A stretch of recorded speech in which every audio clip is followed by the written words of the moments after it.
Hi everyone, my name is Marie Amy, and I'm a working mother of 3. I use Notion as a family calendar, meal planner, bill tracker, and task manager to keep my household running smoothly. In this video, I'll show you how to build my family calendar from scratch.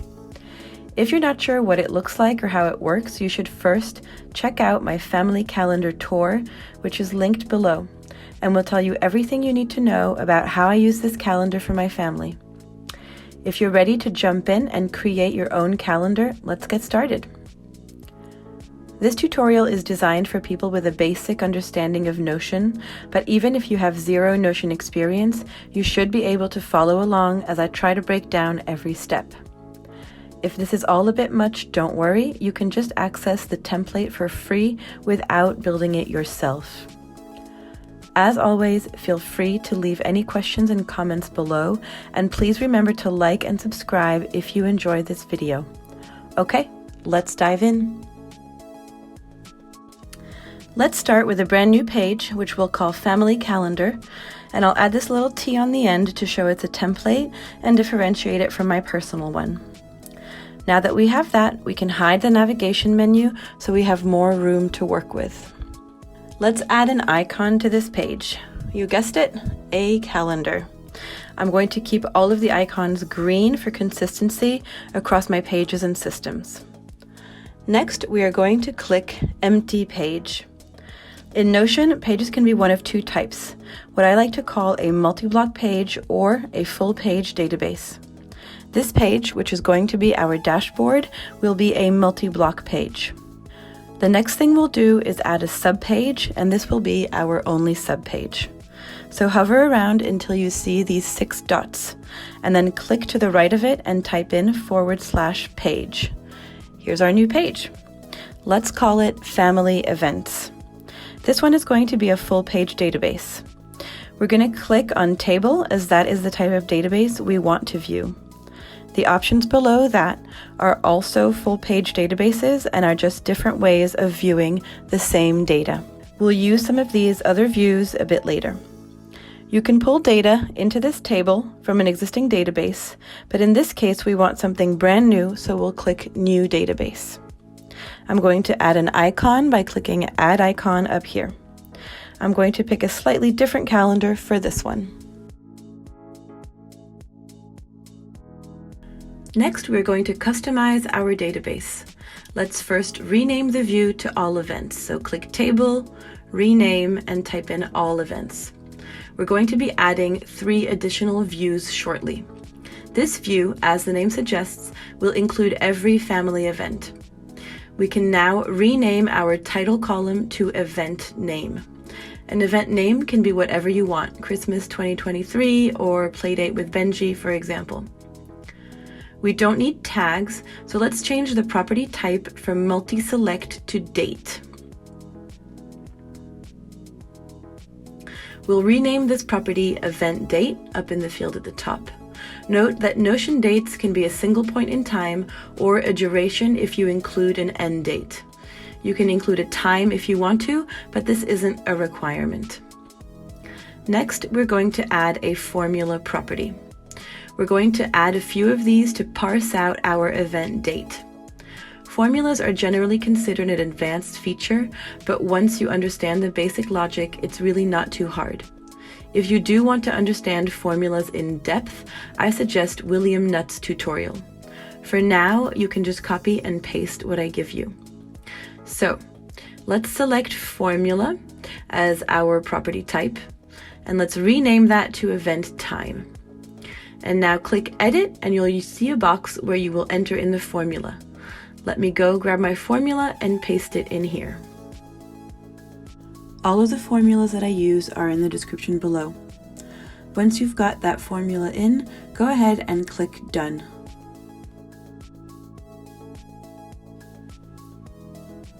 Next, we'll add another property. This one is going to be a select type property. This means that you can select one option for each cell or leave it blank. This is going to be called our event type. I use 11 event types. Let's get all 11 in. Activities, I use this for kids' activities. Appointments, doctor's appointments, hair appointments, car appointments, any appointments. Birthday, exercise, holidays, these are for family holidays like Disney World. Milestones, like graduations or school performances. Public holidays, which include seasonal holidays like Halloween, even when we don't get the day off. School vacations. Social, I use this for any kid or adult social occasions like play dates, birthday parties, or dinners. Travel, which I use when we're not traveling together as a family, for example, for business travel. And visitors, I use this for anyone staying overnight. Let's reorder these so that they're in alphabetical order. So give me a minute to get that done.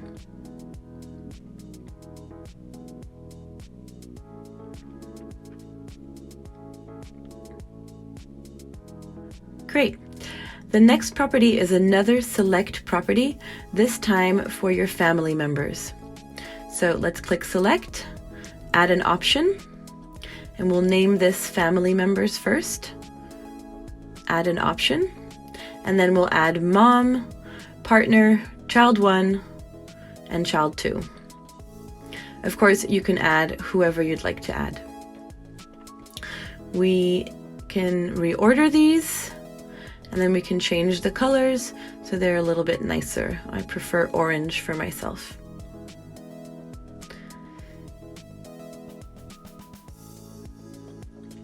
Next, another select property.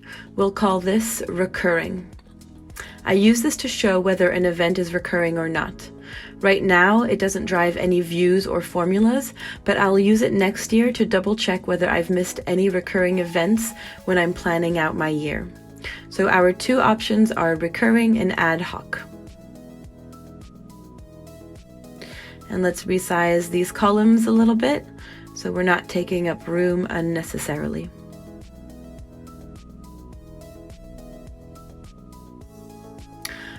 All right, this next property is also a select property.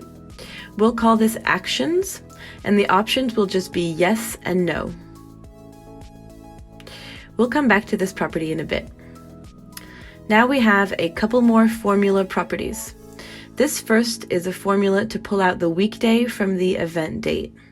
So click formula, click edit, and I'll paste the formula in. And then click done.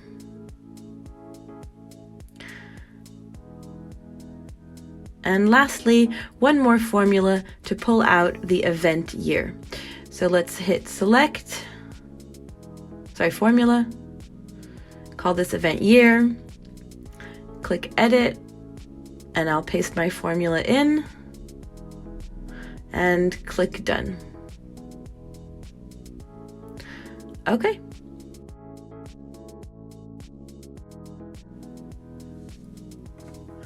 Let's get an event into this database so we have something to work with. Let's make it a tennis lesson, and I'm going to add an emoji. I like to use emojis for each event as it helps with the readability of the calendar.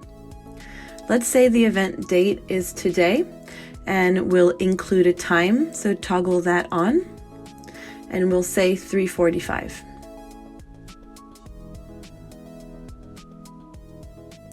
Next is our actions property. This one is not an action, so I'm selecting no. Event type is activity, as this is a kid's activity. And I'm going to pick a family member, let's say child 2. You can see that the event year has auto-populated. Next, under recurring, select recurring. I'm going to reorder these properties so they make a little bit more sense. So action will be at the bottom, and let's drag up weekday and event year so all of our date properties are grouped together. Okay, let's close up that entry. Now we're going to create a few more views of this database. So these are just other ways of viewing the same events. Click on the plus sign here, and let's rename this view Full Calendar. Let's select a calendar view. You can see we've got our event on March 9th, and let's show a few more properties. I like to see the relevant family member and the event type. My preference is to reorder these. You can show or hide whichever event properties are most relevant to you. The next view is going to be a board view. So click the plus sign and select board, and let's rename it to rolling week. This view will update every day to show the next 7 days. We're going to need to make some adjustments for it to work. Firstly, we want our events grouped by event date. This will give us a column for each day. We don't want a relative date, we want to sort by day, and we want to hide events without a date. Let's show a few properties. So we want the family member, the time, and the weekday. And because this is our weekly view, we want to filter the date. I'll just pause here to explain why I use my own date filter and not the built-in one.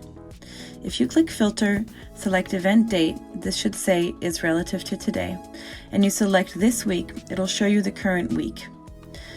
This view will only update on a Sunday night when you roll into the next week. So meaning that on a Saturday, for example, you can only see 2 days into the future.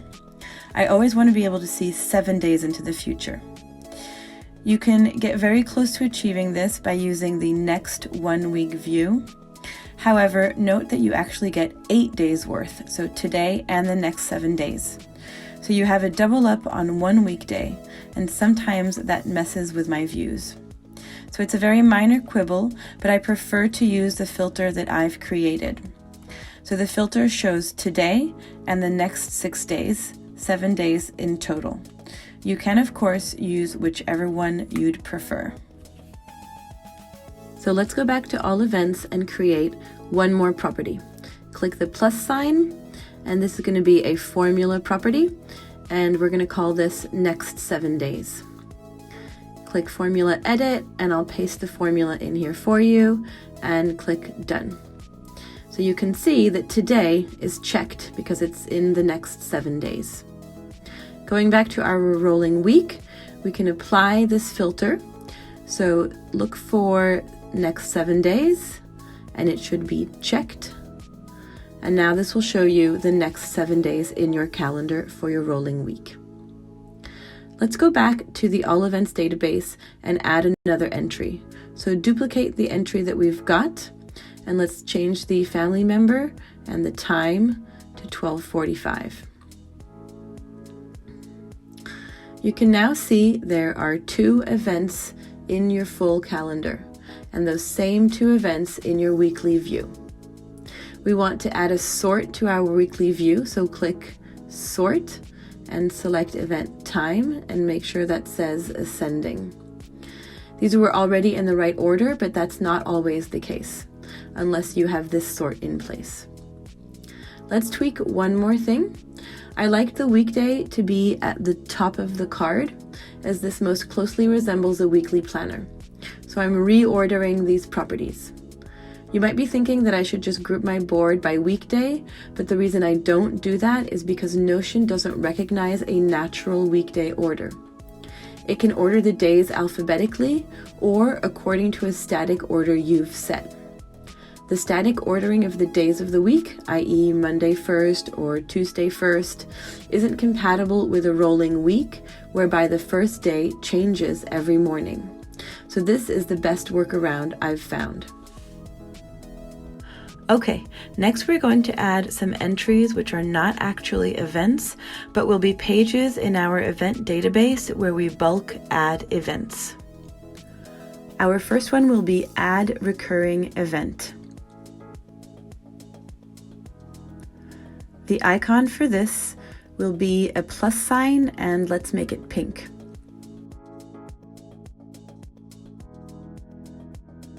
We are going to leave all of these properties blank except for the actions property, which will be a yes. And let's set these properties to hide when empty so the view is cleaner.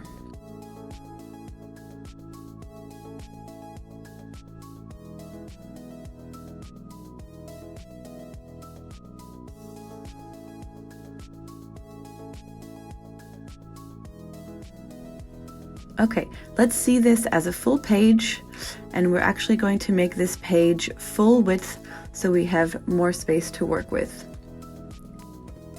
So what we want is a view of our big monthly calendar. So hover in the page and type / linked view of database. We're going to select our family events, and we want the full calendar view. Let's also hide the database title. Next, we want to create a 2-column format, and to do this, I use callouts. So let's create our first callout. Type / callout, and let's drag that to the top of the calendar. And then we're going to make a second callout just underneath. And what we want to do is drag this second callout until you can see the blue line to the right of the first callout. We now have 2 columns. We're going to resize these because the second one needs to be quite small. And then we're going to drag our calendar into the first column. So drag it until you see the blue line under the first callout. On the right-hand side, we're going to create our template buttons. So start typing / template, and then select the template button. We're going to rename the button to Tennis Child 1. Note that these buttons will be time and person specific. The only thing that will change is the date. Next, get rid of the to-do list. And then, this is the most important step, we're going to drag the activity from the calendar to the template. All right, let's test this. So first of all, click close and click the template button. And you've got an instance of your template. Go back to your recurring event, and we can drag this back into the calendar. Next, we'll spawn one more instance, and we'll add that to the following week. Let's just make sure these properties are right. So everything is the same, the time and the child, just the date has changed. Okay, we're going to do the same thing a second time to create another new template. So / template, and then let's change the title to Tennis Child 2.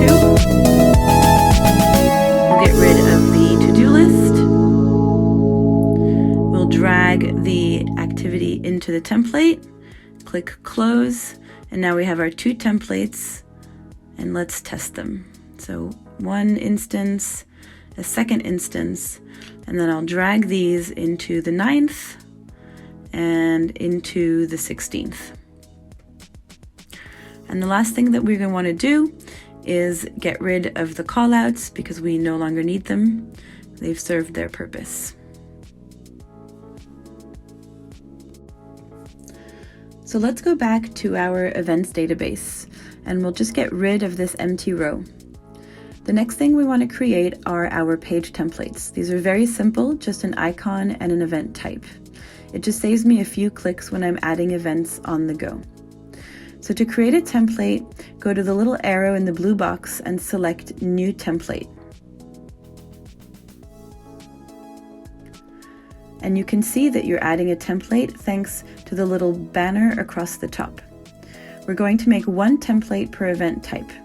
Remember, we have 11 of these, each with its own emoji. When making templates, I like to put the title in brackets. So here is our first one, Activity. I'm going to pick the tennis ball emoji, and I will change the event type to Activity. 1 down, 10 to go. So next we have Appointment,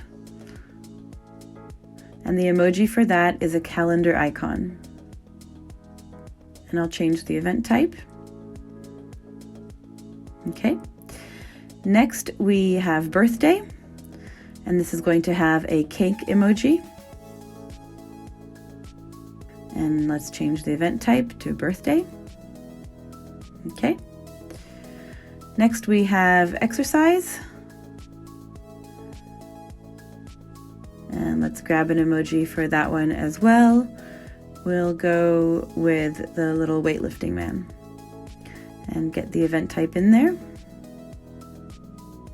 Okay. Next up is holiday. And once I get that up, we're going to change the emoji to a little palm tree. There it is. Change the event type. There we go. All right. Milestones is the next one. And for that, I like the high 10. There it is. Change the event type. Next up, we have public holidays. And that is a little sun emoji. And change the event type. After that, we have social events. And the emoji for that is going to be a little waving hand. And there's the event type. Next up, we are going to do school holidays. And I like to use a rainbow for this one. School holidays. Travel is up next. There it is. And we're going to add an airplane emoji for this one. Change the event type. Okay. Last but not least is visitors. And I like to use a little hug emoji for this one. So let's go and grab that. There it is. Okay, that is all done. We have our templates.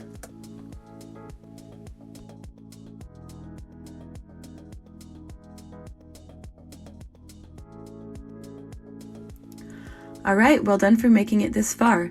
We don't have much else to do. We're going to add one more action page. This one I use to create entries that happen once a year, and I call it annual items. So let's create that, and let's open it as a full page, and we're going to make the page full width. We're going to leave these properties blank except for action, which is going to be a yes. This page is going to have 3 views of the events database, each filtered for one event type. So type in / linked view of database. Select family events and the all events view. Let's rename this view to public holidays.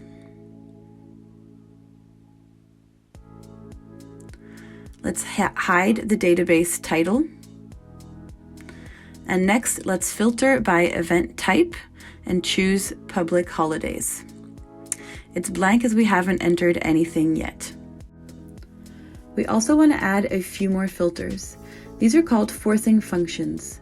This means that anything we enter into this table will take on those filters. If you're interested in hearing more about forcing functions, I've linked Thomas Frank's YouTube video in the description below. So actions should be no, and then recurring should be recurring. And the next thing we're going to do is clean up these properties a little bit. So we don't need event type as it's already being filtered. Well, let's get rid of that one. And we can also get rid of actions and recurring. The last bit of housekeeping is to add a default template. So click this drop down, click these 3 dots next to public holiday and set as default. This is important. Select only for this view, not all views. Okay, we're ready to add a public holiday. I use this event type for seasonal holidays as well, even if we don't get a day off for them. When we get a day off, I leave the sun emoji in, and when it's just a seasonal one with no day off, like Halloween, I change the emoji to something seasonally appropriate. So, let's start with Christmas. Let me find the date. You can type it in or search for it in the calendar. And oops, close that. I can see that this falls on a Monday, so I'm going to leave the sun emoji in. And let's rename the holiday to Christmas. I leave the family member blank for public holidays. And we can also get rid of the property for family members and the next 7 days property as well. You'll notice we've got the event year here. Your first year, you'll only have 1 year's worth, but as time goes by, this property will become handy when you want to see only the current year, and you can use it to filter.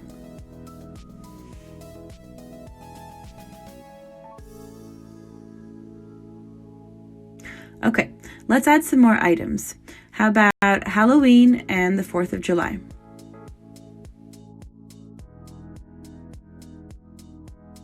So Halloween, we do not get a day off for, so I'm going to change the emoji to a pumpkin. And let me find the date, which is the 31st of October.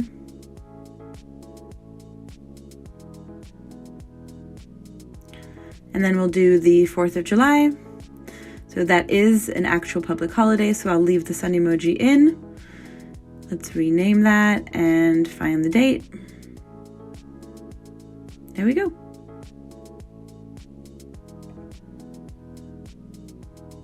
So these aren't in date order, which is a little bit annoying. So let's do a sort by event date. Make sure it says ascending. Let's go back to our all events database. You can see everything is in here, but it's not properly ordered. So let's add a sort. Click sort, select event date, and sort ascending. You can see that our 2 action items are at the bottom as they don't have a date, which is where we want them. Let's add an icon for our annual items. So let's pick the plus sign, and in a different color, let's go with blue. Going back into our Add Annual Items page, we'll add a few more views. So let's duplicate the public holiday view. We're going to rename it to School Holidays and then change the event type filter. So, whoops, not that. We'll change the filter from Public Holidays to School Holidays. And then we're going to change the default template. So select School Holidays, set as default only School Holidays view. I'm going to add in some school holidays. So let's add in the April school holidays. And let's get a date in for that. So this is going to be a duration of 2 weeks, so the 15th to the 30th. So we want that end date toggled on. Next, I'm going to add the family members. So this is for both kids, so child 1 and child 2. So what we've done here is made the family members property a select property, which means we can only have 1 person in here. What we need to do is change the property type. So click Edit and select Multi-Select as opposed to Select. So now we should be able to add both children to this event, child 2 and child 1. If we go and have a look at our calendars, we can see that, for example, on the full calendar, the event is spanning the 2 weeks. And if we go back to our all events, we can also see that 2-week duration. Going back into annual items, we are going to duplicate the school holidays filtered view one more time. And this time we're going to do birthdays. So let's rename that to birthday. And we'll change the filter from school holidays to birthdays. And we will change the default template once more to birthdays only for this view.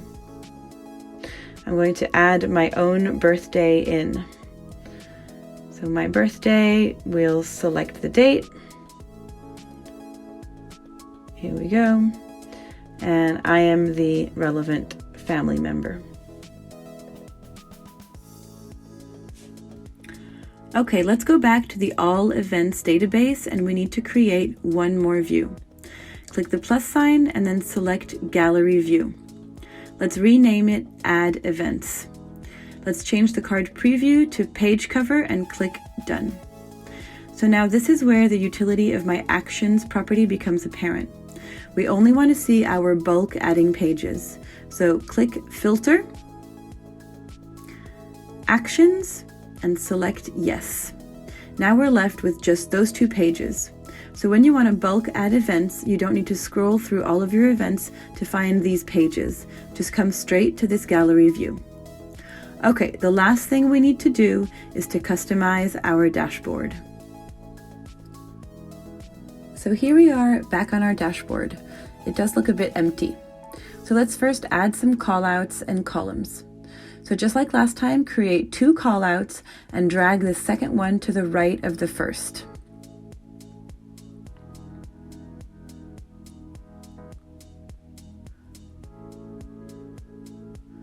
In the one on the right, we're going to have the link to the family database. So let's drag that over. And then we'll create a heading and give it a better icon. So the heading will be bold and we'll make it green. And then I will look for a link icon and keep that green as well. On the left-hand side, we're going to add events. So we're going to have links to our add event pages. We'll make that bold and green. And we're going to have a link, which is our plus sign, but this time in green. Next, click under the callout and type / link to page. You'll need to type in the page name, in this case, add recurring. Let's do the same thing again for the add annual items page. So / link to page, then type annual, and it should come up.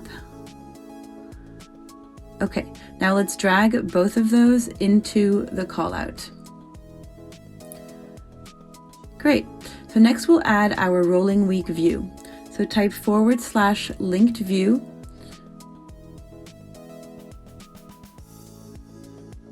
and select the family events database and the rolling week view, which already exists. So we don't need to rename that, but we do want to hide the database title. The last view we'll add is our full calendar. So type / linked view, select family events, and the existing full calendar view. We're also going to add a filter for the family member here. I've got 3 kids, so keeping track of who's doing what can get complicated. So I just like to be able to see what one of them is doing.